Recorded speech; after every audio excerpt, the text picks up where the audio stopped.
Welcome and thank you for joining me. There is a common theme when I look at the pro-black conscious movement. There is such division, fighting, and hypocritical rhetoric as in any movement. There are black men with non-black women, half black women, and white women. They encourage this even though the white man is the devil. Somehow the white woman that birthed them are exempt. Half black women are black, but their half black sons are not.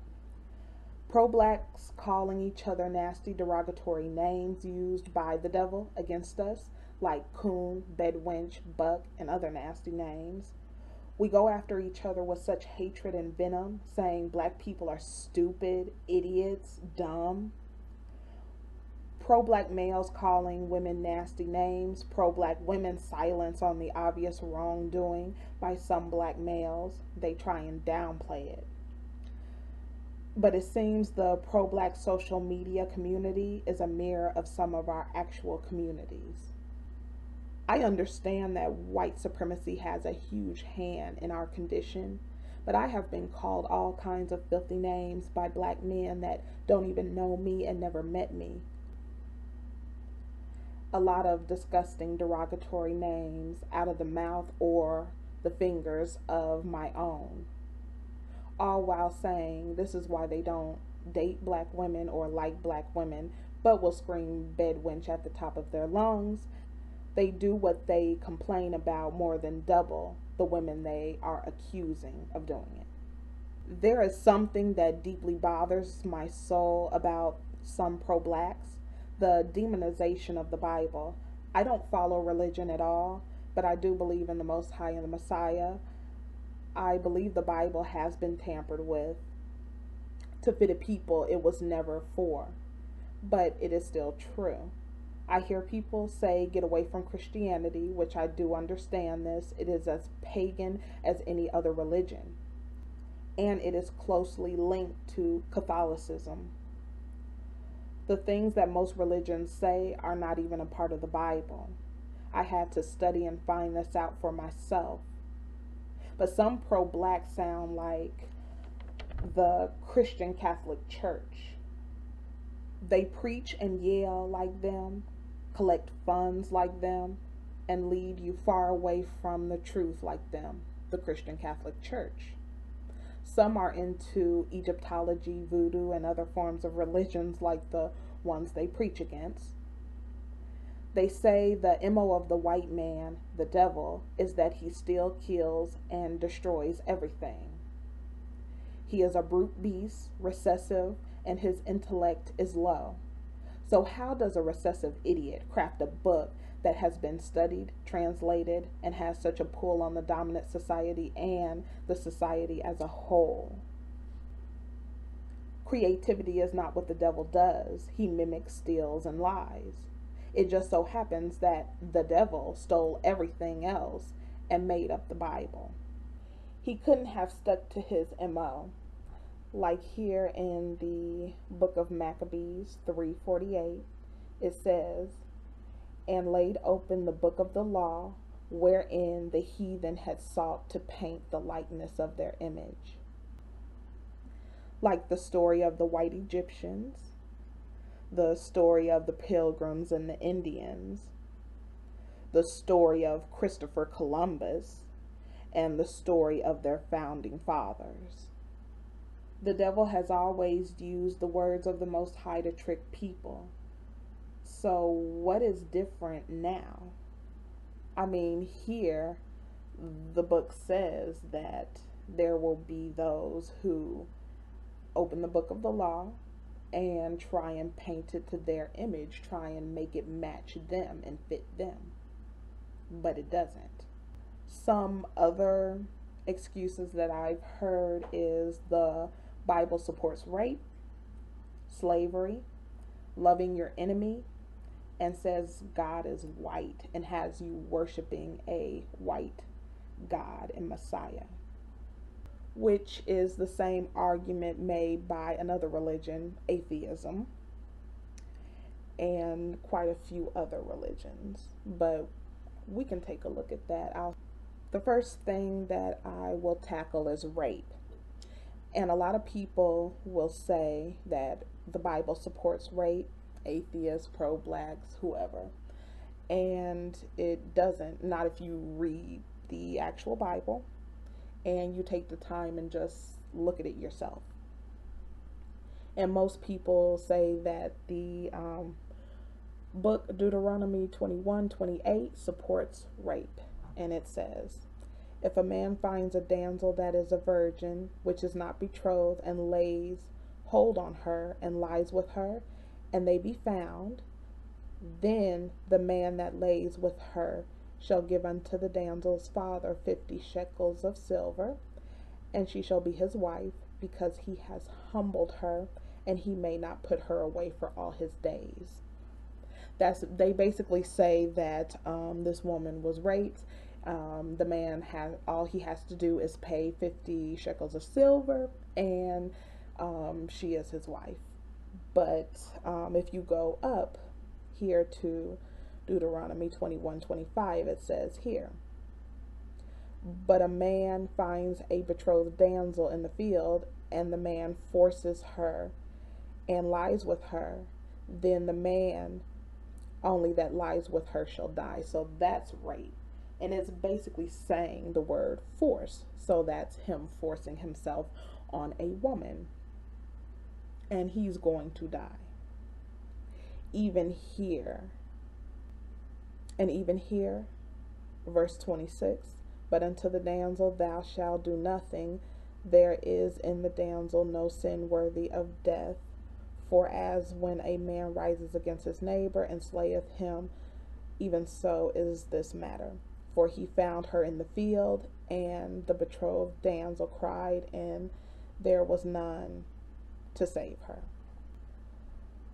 So basically just reading the whole verse, reading everything, lets you know that rape is punishable by death. And that's even more harsh than the laws we have today for rape. Moving on to slavery. And basically the book Exodus 21 is just used as a blueprint for chattel slavery, which I don't have to go through the whole book of Exodus to show that this had nothing to do with chattel slavery. This had to do with servitude. Anybody who has a secondary education and had to study history will see that there were many cultures at that time that needed people to be servants, and some were slaves, but it was never chattel slavery. It was nothing like what happened here and many other places. The disgustingness and the filthiness of what happened. And they'll read on. I mean, I can just read Exodus 21:2. If thou buy a Hebrew servant, 6 years shall he serve, and in the 7th he shall go out free for nothing. Basically, that sums that up. This was our own, and they were workers, and they were supposed to be taken care of, and they were supposed to be given money, and then they were supposed to be let out of their contract after it was up. And even taking a look here at indentured servants, a lot of white people like to say, well, we were slaves too. No, you were indentured servants, and that was the Irish. Basically, they signed a contract, and it says it right here, to serve a term of 4 to 7 years. And in exchange, they would get food, clothing, shelter. And once the contract expired, they were paid freedom dues. Food, tools, clothing, money, land, the list goes on. And I can leave this down in the description box if you want to take a look at it. But indentured servitude has absolutely nothing to do with chattel slavery. And they try and say, because this says master and servant, they use that as to say, in chattel slavery, that we were the servants, they were the masters. We did not fit the bill for a indentured servant at all. So that right there just tears the foundation under that the Bible supports slavery, and that the Bible was something that white people came up with to support chattel slavery. And to further show that slavery is not supported in the Bible, if you go down to Exodus 21:16, it says, "He that has stealeth a man and selleth him, or if he be found in his hands, he shall surely be put to death." That is the kidnapping of someone who is not coming into a contract of servitude, but they have been kidnapped and sold. And this explains slavery well. If you do it, you're going to be put to death. So you are supposed to die for slavery. And I really can't go through the Bible and find slavery. And I believe that this is really saying, stealing a person and making them into a servant. Not even the disgusting, nasty chattel slavery, but stealing them and saying they're in a bound contract for at the most 7 years. You do that against a person's will, you'd be put to death. The next thing is love your enemy. And in Matthew 5, it really explains that this is not about loving everyone across the world. It's not about loving someone who guns down your husband in the middle of the street, calling him a bad dude, and he's on some type of drug and he has his hands up in the air. It's not forgiving someone for following and stalking and shooting your child when he has iced tea and Skittles. It's not about that. Or doing a drive-by on a 12-year-old boy with a toy gun in the park. It's not about forgiving them. It's about forgiving people who you won't forgive. They could do nothing to you. They could be looking in your direction and you want to choke them and strangle them. They could walk past you and you have something to say, something negative to say. They could be your family members and you haven't spoken to them in years because of something small and petty. Your own. That's who you're supposed to forgive. That was the multitudes that were around, and that, you had conflict within your group. So you were supposed to try and forgive that person. That's what it says, love your enemy, because we can be enemies to our own people. And yes, there is a cutoff point, but basically, if you can forgive your own, there would be a reward for you. I mean, we are quick to forgive someone who would gut us and hang us on the wall as a trophy and wouldn't blink twice. They would be proud to show it off to their friends, but you won't even forgive someone because they didn't give you back $5. But that is basically what that means, and it would require reading Matthew 5 just to show you that this is about your own people. And you don't really have to read that because this is the multitudes with the disciples, and basically that was just the Israelites, just that group.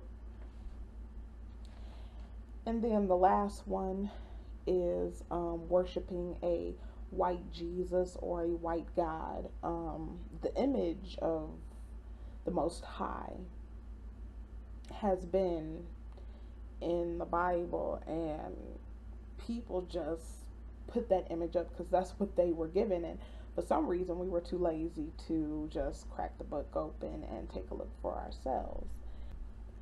A lot of people say that the Bible supports worshiping a white Jesus or a white God, when the image of the Most High has been in the Bible. I remember being in an argument with a white guy on social media, and he thought he was a Bible scholar or something, and then he went as far as to say that the verse that says his feet were unto fine brass as if they were burnt in a furnace meant his sandals. And that was the most ridiculous thing I had ever heard. He did not have any, counter to this at all, but it does say his head and his hairs were like wool, as white as snow, and his eyes were as a flame of fire, his feet like unto fine brass, as if they burned in a furnace, and his voice as the sound of many waters. Even some of the wigs that were worn in Egypt, they were made of wool, something that kind of can closely resemble our own hair. So this is a verse that shows, you are not worshiping a white God. This comes full circle back to 1 Maccabees 3:48, and laid open the book of the law, wherein the heathen had sought to paint the likeness of their image. That's what Christianity is. That's what Catholicism is, and any other religion that you can think of. That's what it is. So no, you don't have to throw the baby out with the bathwater. You can keep the book, but to purge yourself of the religion, which is what I did.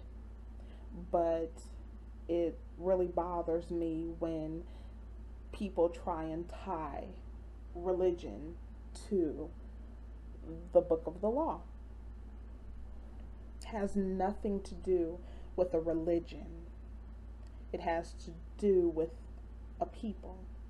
And I do believe that, black people are the people.